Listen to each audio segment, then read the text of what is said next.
मित्रांनो, आजच्या ब्लॉग मध्ये आपल्या सोबत आहे आपला मित्र अभय परब. अभय, काय म्हणशील ब्लॉग मध्ये पहिल्यांदा येतोस तू? बंद करायचं.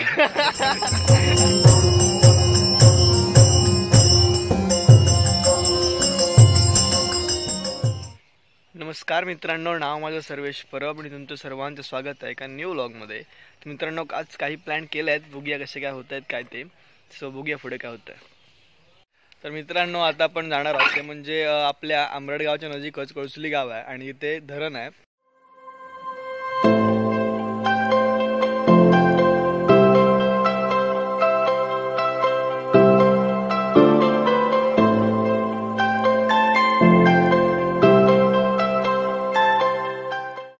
तर मित्रांनो, फायनली आपण आता पोचलो इकडे कळसुली डॅमच्या इकडे.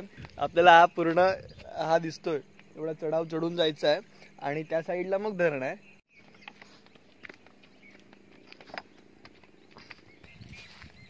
आता काय वाटत नाही, एवढा पावसाळा दिल्यावर लय जास्त ना.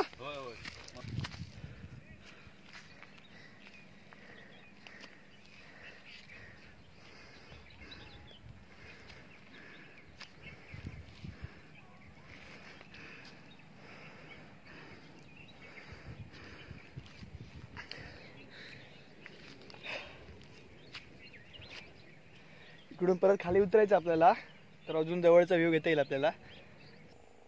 तर मित्रांनो, हेच आहे कळसुली धरण.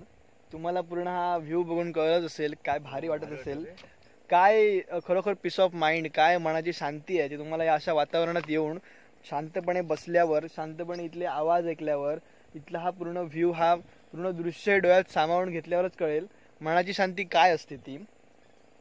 रोजच्या दगदगीच्या जीवनात आपण खूप गुंतलेले असतो आणि अशा वेळात आपण वेळात वेळ काढून या निसर्गरम्य पूर्ण अशा वेगवेगळ्या ठिकाणांना भेट देऊन अशा वातावरणात बसल्यावर आपल्याला वेगवेगळे आयडियाज येतात, वेगवेगळ्या कल्पना सुचतात, नवीन नवीन विचार आपल्या डोक्यात येतात, मन पूर्णपणे मोकळं होतं ते अशा या वातावरणात आल्यावर. तर मित्रांनो, पावसाळ्यात ना ही लाईन आपल्याला दिसते, तिथपर्यंत पाणी असतं.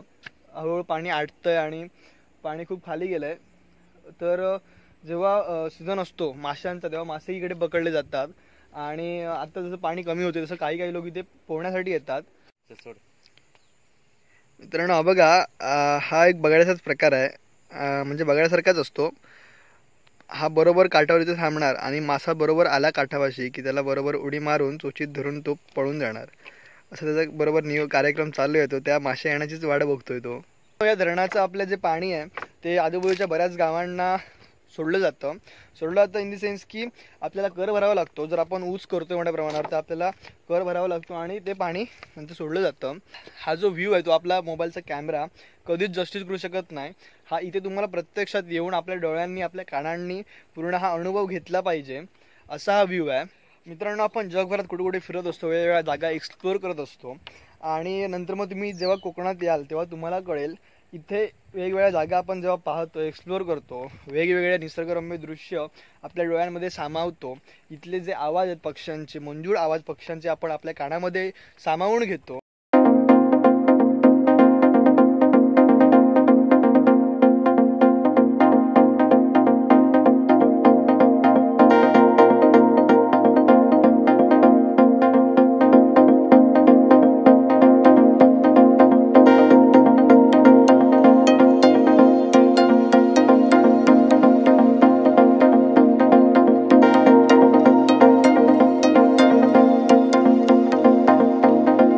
दुसरा दिवस आहे, आपण व्लॉग कंटिन्यू करतोय आणि जसं तुम्हाला आवाज येत असेल बॅकग्राऊंडला, अचानक मी बाहेर टेक घेण्यासाठी आलो होतो आणि अवकाळी पाऊस सुरू झालाय.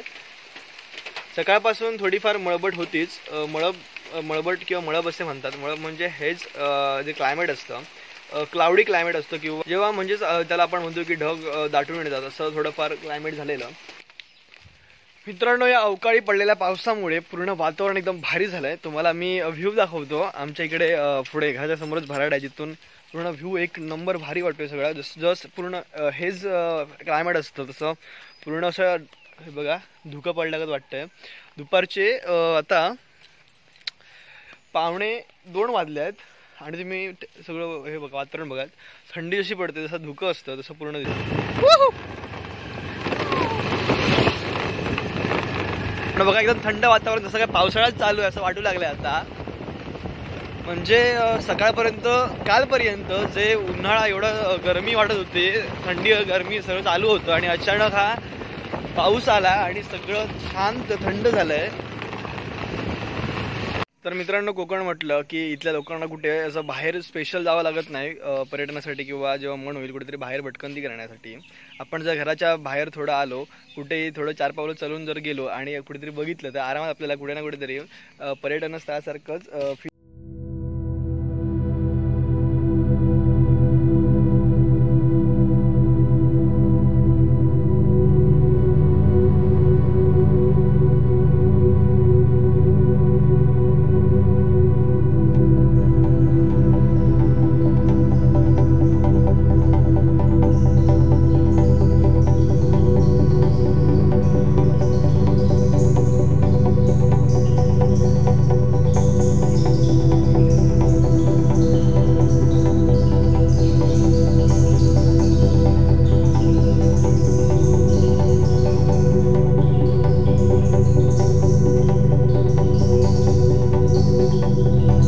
आपण आता आलेलो आहोत. आणि मित्रांनो, हे कसं आहे, कोकणामध्ये गावराटी असते, तर त्याचंच एक ठिकाण आहे. इथे जेव्हा श्रावण महिन्यामध्ये वारी असतात, जर श्रावण सोमवारचा कार्यक्रम असतो तर, आणि शेवटच्या श्रावण सोमवारी इथे त्या देवांच्या वारी असतात व तिथे देव स्नान करतात. तसंच मित्रांनो, जेव्हा वटपौर्णिमा असते तेव्हा इथल्या वडाला पूजण्यासाठी जवळपासच्या सर्व स्थानिक महिला आहेत त्या येतात. इथे वटपौर्णिमेचा कार्यक्रम देखील होतो. तसंच मित्रांनो, जेव्हा देवदिवाळी असते तेव्हा इथले स्थानिक मंडळी आहे ते सगळी इथे येतात व जेवण करतात व सर्व ते आनंदाने तो जेवण देवाचा प्रसाद घेतात. जी देवाची वार्षिक कार्यक्रम असतात ते आपल्याला दरवर्षी पार पाडावे लागतात. तशीच मे मध्ये इथे पूजा घातली जाते. तसंच मित्रांनो, इकडे आपण ही नदी बघतोय, म्हणजे जेव्हा गणेश विसर्जनाचा कार्यक्रम असतो तो इथेच केला जातो. तर आपण अजून जवळून व्ह्यू घेऊया.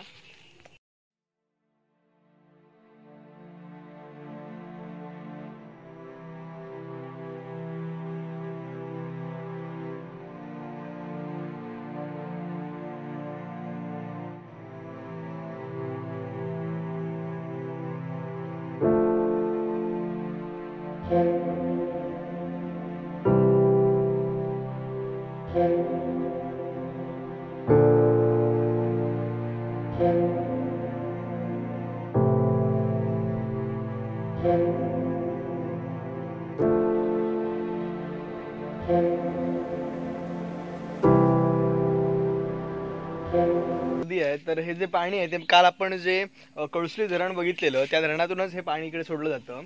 आणि इकडे तुम्ही बघाल तर इकडे हे पूर्ण बंधारा घातलेला आहे तो, इथे पाणी अडवलं जातं. हे इथे जे ऊस करणारे शेतकरी आहेत तर ते कर भरतात या पाण्यासाठी व ते कर भरला की ते पाणी इकडे सोडलं जातं. जेव्हा पाणी लावायला चालू करतील मोठ्या प्रमाणावर तेव्हा जर पाणी आज आलंय तर 2-4 दिवसात लगेच पाणी नदी आटलेली तुम्हाला दिसेल.